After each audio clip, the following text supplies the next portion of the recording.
Uma terra vasta e inexplorada, densas matas, clima e solo perfeitos para o cultivo e diversas riquezas escondidas em seu interior. Assim era Pindorama, depois terra de Veracruz e por fim Brasil. Você já foi apresentado no vídeo anterior ao processo colonizatório que por aqui passou, mas ainda não encerramos nossa jornada nesse período. Caros telespectadores, neste vídeo veremos a árvore de cor avermelhada que deu nome a este pedaço de terra além do Pacífico. A planta de sabor adocicado que moldou por séculos as relações sociais do Brasil e, claro, o ouro encontrado principalmente na região das Minas Gerais. Conheçam agora os ciclos do Brasil Colônia.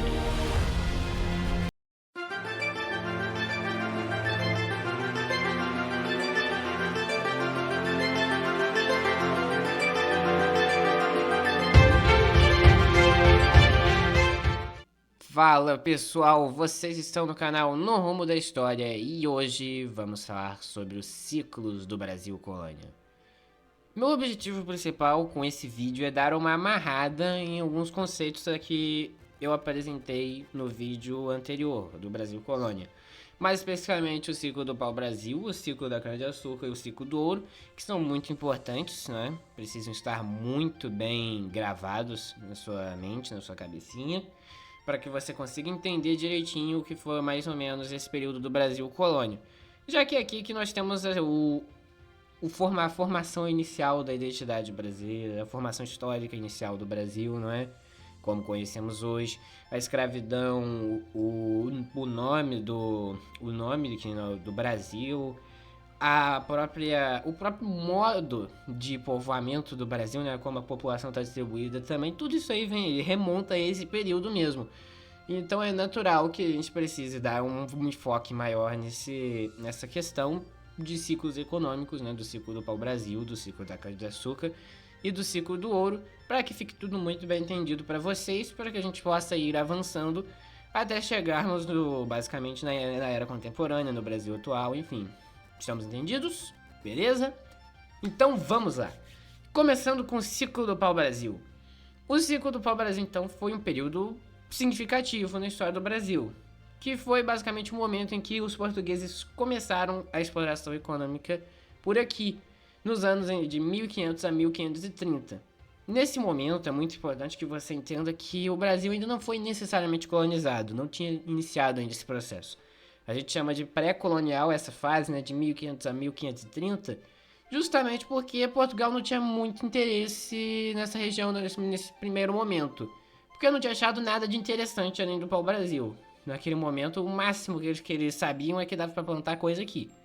Mas ainda assim, eles não fizeram isso. Eles nesse período, nos 30 primeiros anos de posse dessa terra, além do Pacífico, os portugueses não fizeram muita coisa além de extrair o pau-brasil, justamente porque não achavam que havia tanto potencial assim, já que não tinha ouro, não tinha prata, não tinha metal, não tinha nenhum tipo de metal precioso ou aquelas riquezas clássicas que vem na sua cabeça aí quando você pensa em, sei lá, Eldorado, essas coisas. O Brasil não era nenhuma Eldorado da vida. Então os portugueses não tinham muito interesse em explorar essa região no começo. No máximo, a exploração do pau-brasil, que era uma árvore nativa da Mata Atlântica.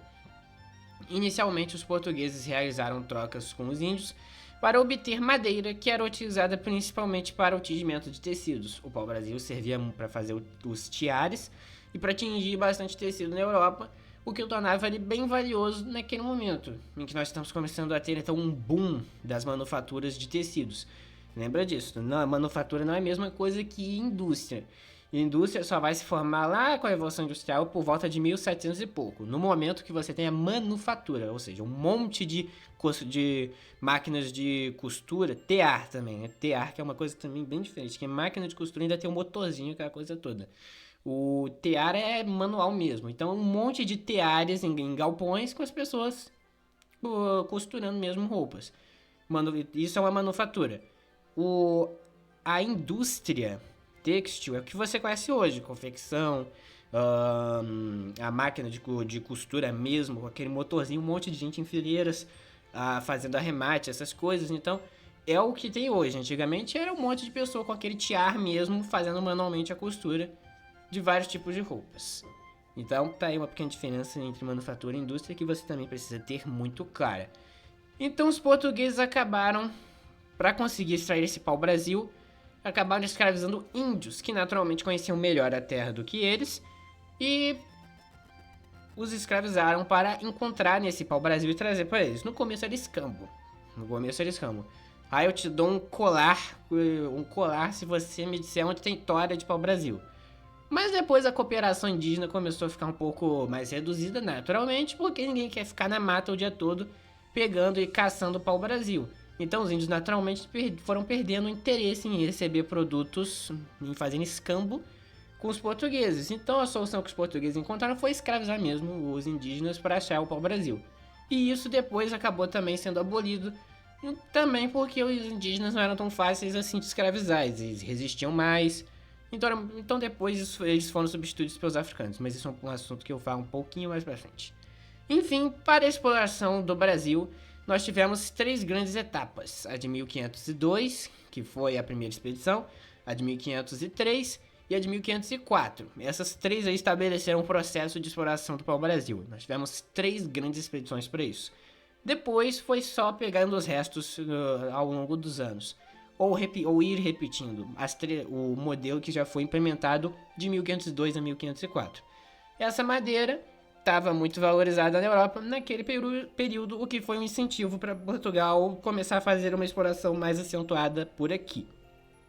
Porém, com o passar dos anos, a exploração do pau-brasil o levou ao risco de extinção, o que impactou negativamente a economia de Portugal, o que levou a desenvolver outras formas, como a produção de cana-de-açúcar no Brasil. A partir do momento que nós temos um declínio da população de pau-brasil dentro do território colonial português aqui, eles acabaram então se migrando para cana-de-açúcar, porque estava muito óbvio que o negócio não ia segurar por muito tempo, já estava mais difícil de achar pau-brasil, então os portugueses começaram a tentar substituir o pau-brasil por outras coisas. E o próprio pau-brasil começou a se desvalorizar um pouquinho, justamente com essa quantidade toda que estava sendo jogada no mercado. Por fim, a escravidão indígena acabou sendo proibida em 1570, mas continuou até o final do século XVIII. Eventualmente, os índios foram substituídos pelos escravos africanos. Esse ciclo do pau-brasil acabou perdendo muita importância no mercado do consumidor no século seguinte, justamente porque o custo elevado do transporte do pau-brasil era um fator muito assim desencorajador, né? Era muito caro trazer o pau-brasil para a Europa, o que fazia com que o preço do pau-brasil ficasse muito alto. E o próprio surgimento do açúcar como um produto comercial acabou desencorajando muito as nações europeias a continuar fazendo essa exploração, porque tá ficando difícil achar pau-brasil, já era difícil, depois começou a ficar pior. Aí quando surgiu o açúcar foi a martelada final, foi o atestado de óbito da exploração de pau-brasil. Hoje em dia o pau-brasil é protegido para evitar sua extinção e é valorizado na fabricação de instrumentos musicais como violinos e violoncelos, porque ele tem um timbre privilegiado, ele torna o som mais limpo, um som mais denso, uma densidade ideal para o timbre mais perfeito do instrumento, mas ainda assim é estritamente proibido a extração de pau-brasil, exceto em casos previstos por lei, não é? Mas ainda assim é muito difícil hoje em dia, justamente porque o pau-brasil ficou muito escasso durante esse período. E é por isso que hoje em dia ele é protegido, tem dia do pau-brasil, tem todos esses negócios, até porque atribui-se ao pau-brasil o nome desta bela terra ensolarada, com essas matas, não é? Que nós chamamos de Brasil. Enfim, isso basicamente foi o ciclo do pau-brasil. Se você quiser mais alguns aprofundamentos, eu recomendo que você pesquise, não é? Até porque aqui o que eu estou te apresentando é um resumo. Então, se você quer informações ainda mais detalhadas, eu recomendo que você mesmo faça uma pesquisa mais aprofundada. Que aqui eu quero te guiar justamente para esse estudo. Não necessariamente apresentar tudo, porque é impossível conseguir falar tudo num tempo hábil. Já faço vídeos de 40 minutos e ainda fica faltando bastante coisa para você ter uma ideia. Então a minha ideia aqui é tentar apresentar o conteúdo um pouco mais por cima, beleza? Continuando então, Agora, cana-de-açúcar, não é? Aqui nós já é mais conhecido, mais popular, tá mais na cabeça do povo.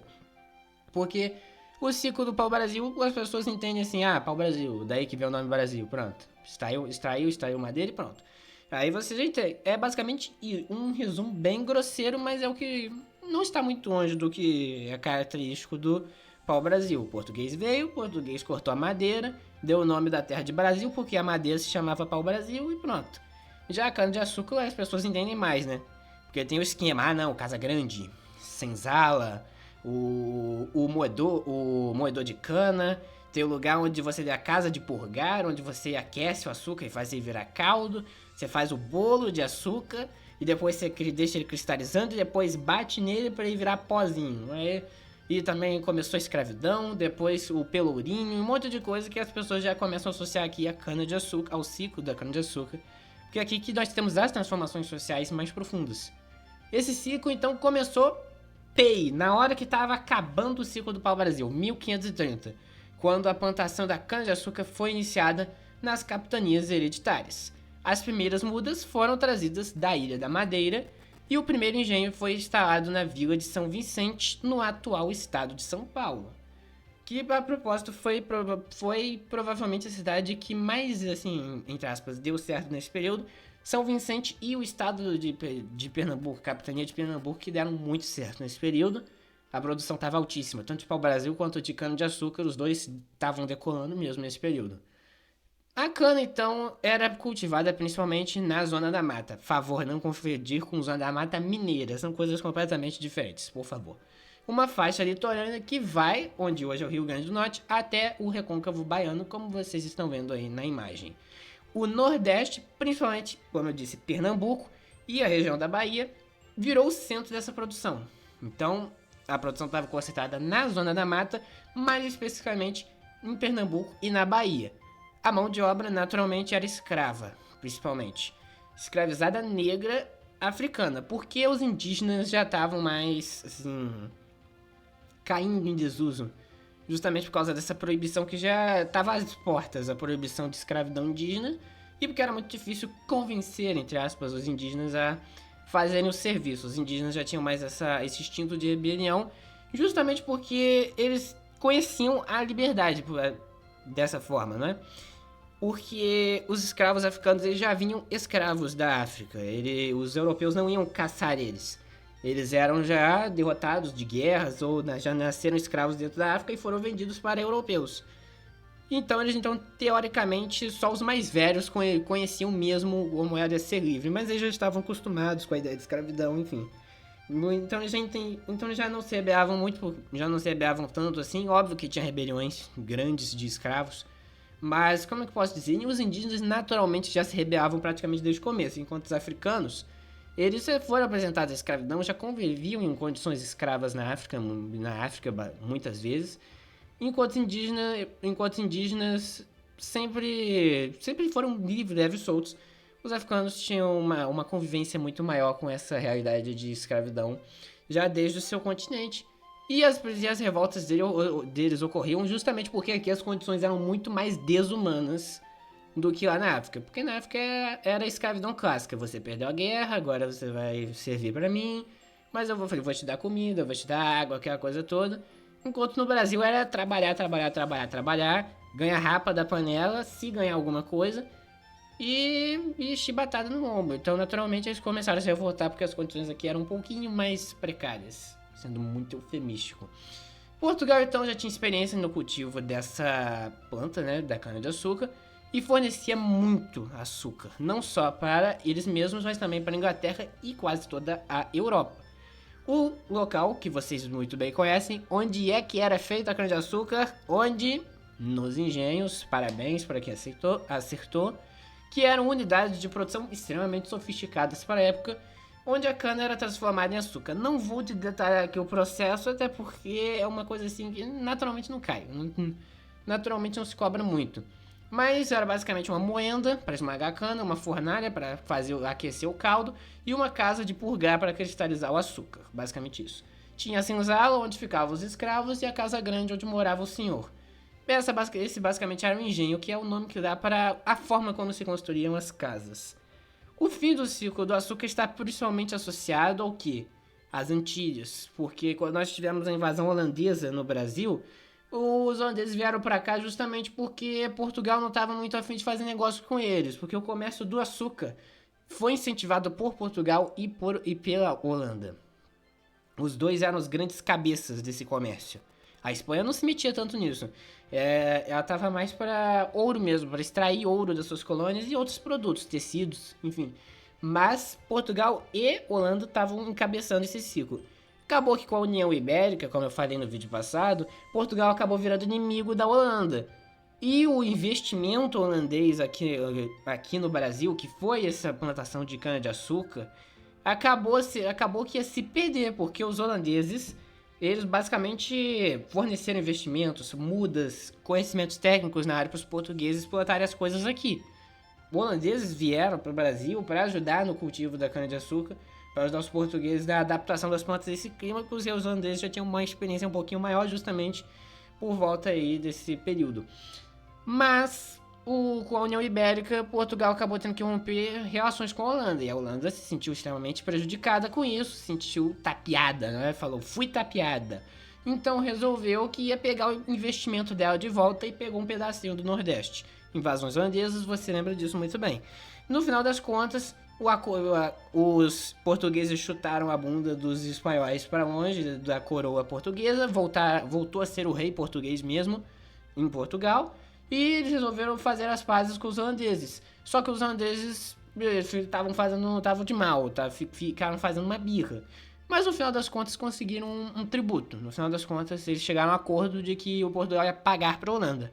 No meio dessa birra toda, secretamente os holandeses pegaram mudas de cana-de-açúcar do Brasil e levaram para as Antilhas. No final das contas, o que aconteceu? A Holanda começou a produzir nas Antilhas um açúcar muito mais barato, em menos tempo e muito mais assim próximo, mais vantajoso para a Europa. O que acabou que fez com que o preço do açúcar brasileiro caísse e fosse depreciado em todo o mercado internacional, forçando uma alteração nos rumos econômicos deste país.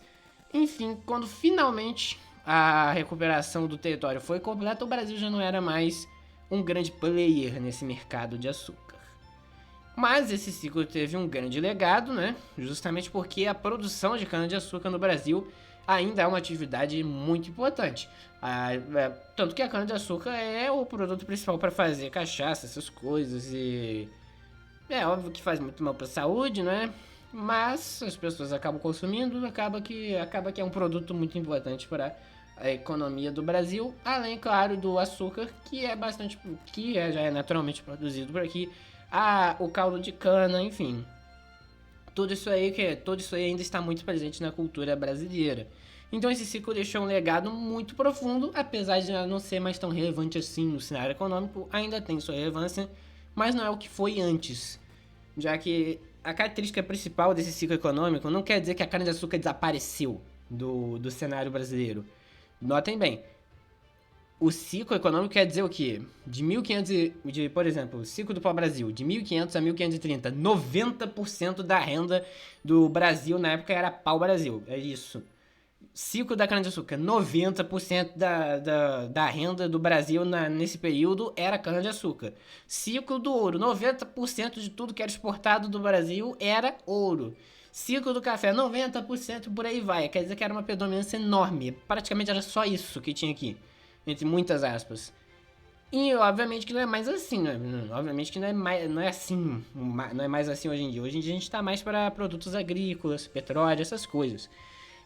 Mas na época era assim, era praticamente só para o Brasil, depois praticamente só cana-de-açúcar e agora praticamente só ouro, né? Chegamos então no ciclo do ouro, que foi um ciclo que teve início no final do século XVIII, né? No final do século XVII, transição para o século XVIII, enfim. Quando as exportações do açúcar nordestino estavam um pouco prejudicadas, né? Tava começando a entrar em declínio. Já é uma sucessão, né? Quando tava acabando o ciclo do pau-brasil, começou o ciclo da cana-de-açúcar. E quando tava acabando o ciclo da cana-de-açúcar, já tava achando ouro nas Minas Gerais, né?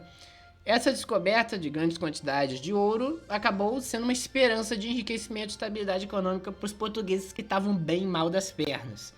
Porque nós tivemos o terremoto de Lisboa, A União Ibérica, que tinha acabado recentemente, Portugal tava muito mal das pernas mesmo, muito, não era pouco não, tava em crise profunda. E ainda com o terremoto de Lisboa, a coisa ficou totalmente feia pro lado dos portugueses. Então, quando descobriram ouro no Brasil, eles pensaram, é a salvação de Portugal. Mas teve uma coisinha chamada Tratado de Methuen, né?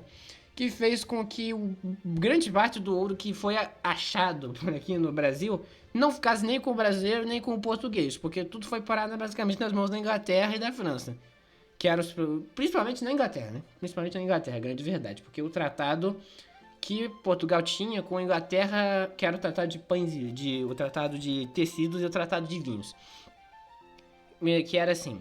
Tratado de Methuen, em resumo, é Portugal só compra tecido da Inglaterra e a Inglaterra só compra vinho português. Gente, desde quando inglês toma vinho? Vinho, o inglês é mais whisky, né? Nessa área alcoólica, inglês prefere whisky, prefere, sei lá, cerveja, essas coisas. Mas vinho, inglês quase não... Naquela época, o inglês já não tinha hábito de tomar vinho. Imagina hoje, enfim. Então, acabou que os ingleses não fazia diferença. Tipo, eu só vou comprar vinho de Portugal. Tá bom, eu já não compro muito vinho mesmo. Mas tecido você sempre precisou de tecido para fazer roupa. Então Portugal tinha que comprar tecido só da Inglaterra. E aí ficava mole pra Inglaterra por um preço enorme em cima dos tecidos, porque tava no tratado. Portugal ia comprar tecido só da Inglaterra. E aí acabou que com esses preços exorbitantes, essa coisa toda, o grande parte do ouro que Portugal tinha extraído do Brasil acabou indo parar nas mãos dos ingleses nesse tratado aí. Então, no final das contas, o ouro não... Então, quando muita gente diz Portugal roubou nosso ouro, olha, na verdade, a verdade é que o ouro nem com Portugal ficou, pra gente conversa. O ouro ficou mais com a Inglaterra. Mas sim, tem bastante coisa lá em Portugal com ouro, ponte, catedral, essas coisas. Tem bastante coisa com ouro vindo do Brasil, assim como no Brasil, lá na região de Tiradentes e Ouro Preto, você tem bastante igreja construída com ouro mesmo, com ouro de contrabando, enfim. Mas, voltando aqui, a principal localização de extração de ouro, você sabe, Minas Gerais, Goiás e Mato Grosso. Foram as três localidades principais. Só que Goiás e Mato Grosso era mais diamante, enquanto Minas Gerais estava com ouro mesmo. Durante o auge desse ciclo, nós temos uma urbanização acelerada. Milhares de pessoas foram para lá. E isso gerou um impacto socioeconômico muito grande, que foi basicamente essa criação dessa sociedade mais letrada. Porque a região de Minas Gerais diferia muito. Essa região aí, aurífera, né, de Minas Gerais, Goiás e Mato Grosso, diferia muito da realidade de Salvador, do Nordeste, né, do Nordeste brasileiro, que era uma coisa mais assim, cana-de-açúcar, engenho, era uma sociedade rural. Enquanto a sociedade do ouro tinha que ser naturalmente uma sociedade urbana. Era natural que isso acontecesse, porque o comércio começou a se concentrar mais, a fazer vilas realmente consolidadas, como essa aí que é a Praça Tiradentes em Ouro Preto, que foi onde começou, né, o núcleo urbano da cidade, onde começou, basicamente. Então era natural que com ouro a urbanização acontecesse, com milhares de pessoas vindo para aquele lugar, o comércio ia junto. Por isso, então, o dinheiro estava circulando por lá. E isso gerou, então, uma elite letrada, que eram basicamente os filhos desses exploradores do ouro, que começaram a frequentar universidades como a de Coimbra, em Portugal, entrando em contato com ideias iluministas. Por isso que, então, nós temos, então, aqueles ideais todos da Inconfidência Mineira, que vão surgir nesse período, porque os principais líderes do movimento eram esses membros da elite letrada, o que também tornava muito diferente a Inconfidência Mineira de outros movimentos do período, como a Conjuração Baiana. Uma diferença muito grande da Conjuração Baiana para a Inconfidência Mineira é que a Conjuração Baiana foi feita pela ralé, por assim dizer, né? As pessoas mais pobres, ex-escravizados, escravos, tanto que chamava a Conjuração Baiana de Revolução dos Alfaiates, perdão, porque eram justamente as pessoas assim de classes menos favorecidas, que defendiam o fim da escravidão, enfim, o fim da escravidão principalmente. Enquanto a Inconfidência Mineira eram de pessoas mais letradas, né? A famosa burguesia, né? Que naturalmente não tinha interesse no fim da escravidão, que é uma das principais diferenças. Então anota aí pra tua vida. Diferença de Conjuração Baiana para Inconfidência Mineira. Inconfidência Mineira não defendia o fim da escravidão, enquanto a Conjuração Baiana defendia. o fim da escravidão. Uma diferença muito grande. A segunda diferença muito grande é que a Inconfidência Mineira era de elite letrada, burguesia basicamente. Enquanto que a Conjuração Baiana era de pessoas mais pobres. Beleza? Essas duas diferenças, ó, vão salvar você na hora da prova. Enfim. Então essa economia, como eu disse, ficou muito mais dinâmica. Pequenas manufaturas, comércio agrícola, tudo isso começou a se desenvolver nessa região aí mesmo, em volta das minas. Criando as cidades de Ouro Preto, de Tiradentes, de São João del Rei e por aí vai. E o barroco se desenvolvendo, que é a coisa toda que você lembra perfeitamente. Tomara, né? Eu espero que você lembre. Mas é notável, como eu disse, a urbanização explosiva que aconteceu por essa região das minas, tão rápido, muito rápido mesmo. E acabou que a coroa portuguesa viu isso como uma oportunidade de lucro, de controle. Então, para conseguir controlar toda essa situação e ainda obter dinheiro com isso, a coroa portuguesa impôs vários impostos, vários mecanismos de controle. O quinto, não é? O mais conhecido, que era 20% de todo o ouro tinha que ser destinado ao rei de Portugal. Daí que vem a expressão quinto dos infernos, que é o ouro tinha que ter a marca, né? A marca da coroa. E essa marca, já se pressupõe que por ter essa marca, na casa de fundição que você tinha que ir, não é? Para fazer isso, você pegava e tirava, já aproveitava e tirava 20% do ouro e punha o selo do rei de Portugal. Tudo certinho, tudo pronto. E os 20% vão para Portugal, você fica com seus 80%. E as coisas foram continuando assim, até que nós tivemos a ameaça de uma coisa chamada derrama. Porque havia uma cota anual de 1.500 quilos de ouro que deveria ser atingida. 1.500 quilos de ouro tinham que chegar em Portugal. Se não chegasse, os bens das pessoas iam ser penhorados, os bens dos colonos. Era essa derrama que era o principal impulsionador, não é? O principal agente impulsionador da Inconfidência Mineira, porque o medo de se ter toda a sua casa vendida, leiloada para pagar dívida, fazia muita gente naturalmente tender um pouco mais para uma revolta, uma ruptura total com Portugal e esquecer completamente dessas dívidas. Tanto que quando o governador-geral de Minas Gerais, nesse período, chamou as pessoas que estavam com dívidas, né, para pagar tudo agora, naturalmente que um monte deles começou a falar, não, se você perdoar minha dívida, eu falo de um movimento que tá tendo aí, em Confidência, o tal de Tiradentes aí, tá se revoltando, é aí que a cabeça do Tiradentes rolou aí de um monte de gente da Inconfidência Mineira, porque quando ele começou o processo da derrama, um monte de gente começou já a dedurar uns aos outros para evitar ter que pagar as coisas. Então, essa derrama realmente ela impulsionava muito as pessoas para certas altitudes. Ou para o extremismo, ou para dois extremos. Ou para o extremo de ruptura com Portugal, ou para o extremo de aliança com Portugal para perdão de dívidas. Então, a derrama e o quinto realmente tiveram impactos muito grandes por aqui. E isso fez, então, toda essa questão do ouro, todo esse dinheiro, acabou motivando uma transferência de capital de Salvador para o Rio de Janeiro, que era muito lógico. Salvador estava perto do açúcar, longe do ouro. O Rio de Janeiro estava longe do açúcar, mas estava perto do ouro. O que é melhor? Naturalmente, estar perto do ouro e longe do açúcar. Isso aí é a principal evidência de que Portugal já não ligava mais para açúcar. Brasileiro, não ligava mesmo. Porque você nota isso, é a decisão clara, é Portugal dizendo com todas as letras, eu quero ouro e não açúcar. Eu quero ouro e não açúcar. A partir daí já fica muito claro os rumos que a colônia ia tomar. E a partir daí o Rio de Janeiro permaneceu por muito tempo como capital dessa região.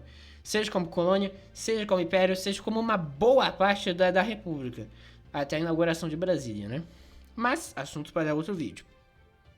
O ciclo do ouro, então, acabou declinando no final do século XVIII, quando as minas se esgotaram. Que é natural, né? Ouro de aluvião, ouro de rio. Quer dizer que tem muito, bastante. Mas esgota também muito rápido, porque é ouro de rio, não é do ouro de rocha que você cava e acha. É ouro que você pega a peneira e começa a achar. Lá no meio do rio. E aí acabou que ele acabaria muito mais rápido, naturalmente. E em algum momento acabou. Só que, como eu disse, esse ouro, naturalmente, você pensa que ele ficou com Portugal. Não ficou. Não ficou com Portugal em sua maioria porque eles tinham aquele bendito tratado com a Inglaterra. Então, no final das contas, quem ganhou com tudo isso aí sempre foi a Inglaterra. Enquanto o Brasil tentou fazer o contrabando, né? O Santo do Pau Oco, um monte de subornos, essas coisas todas, para ficar com um pedaço do ouro. Ficou, né? Principalmente na região de Tiradentes, Ouro Preto, São João del Rei, esses lugares todos com construção barroca. Naturalmente tem ouro embutido nas pinturas, nos santos dentro da igreja, as próprias pilastras da igreja, enfim, tudo isso aí tinha bastante ouro enfiado dentro dessas construções. Enquanto em Portugal tem ponte, tem palácio real construído com ouro vindo do Brasil, enfim. Mas a grande parte do ouro acabou ficando com os ingleses de qualquer jeito. O fim, então, do ciclo do ouro se deu principalmente por isso, porque Portugal não sabe o que fazer. Portugal não soube o que fazer direito com todo esse ouro. Acabou que escoou tudo para Inglaterra, não ficou nada com Portugal e nada ficou com o Brasil. Tudo ficou com Inglaterra. E esse ouro acabou sendo usado para financiamento do que nós conhecemos hoje como Revolução Industrial. Mas isso aí é bem indireto, tá? É uma consequência natural, mas, tipo, é óbvio que grande parte desse dinheiro que acabou vindo para a Inglaterra foi utilizado para investimentos na área da indústria, que explodiu em 1745 com a criação da primeira máquina têxtil, que hoje nós conhecemos como máquina de confecção, né? E acabou que quem ganhou com isso tudo mesmo foi a Inglaterra. Esses foram, então, os 3 grandes ciclos. Uma miscelânea, então, resumo aqui. Se você, por acaso, já dormiu no meio do vídeo, uma miscelânea. Ciclo do pau-brasil, 1500 a 1530. Portugal chegou no Brasil, não viu grandes coisas aqui dentro, exceto uma madeira que era muito boa para atingir tecidos. Foi lá e cortou um monte de madeira, acabou que a madeira estava se esgotando. Então Portugal veio, trouxe uma plantinha meio açucarada lá da madeira e plantou aqui. Começou a fazer produção de açúcar e tal. Acabou que teve então União Ibérica. Eles vieram, catou um monte de cana-de-açúcar daqui, mandou para as Antilhas. Então foi, produção de açúcar acabou-se. O que aconteceu depois? Portugal já descobriu o ouro daqui dentro. Então já vamos lá de novo. Quinto e derrama para conseguir obter o máximo possível de ouro daqui. Quando conseguiu sugar, acabou que o ouro não estava mais dando conta. No Brasil não conseguia mais fornecer ouro. Ciclo do ouro acabou e acabou que a maior parte do ouro foi parar com a Inglaterra. É isso. Então, foi o vídeo de hoje. Espero que tenham gostado, entendido. Valeu, falou, tchau!